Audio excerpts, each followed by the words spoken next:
ह्या पाण्यातच आमटी करणार आहे, कटाची आमटी.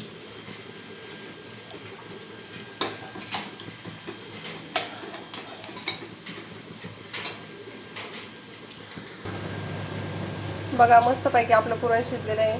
आणि एक पुरणाची एक ट्रिक आहे, यात जर असं आपलं उलटनं चमचा असं उभं राहायला समजून जायचं शिजलं म्हणून. आता तुमचं पुरण पातळ वगैरे काय होणार नाही, एकदम परफेक्ट पुरण होईल. आणि थोडंसं इलायची पावडर टाकून घेतलंय.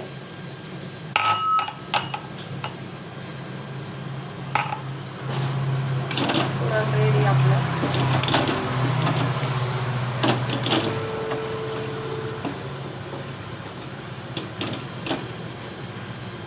अर्धं तर असंच हे करून तयार झालं आहे पुरण. थोडं 2 मिनटं चाळणीतून काढलं की मस्त होतं.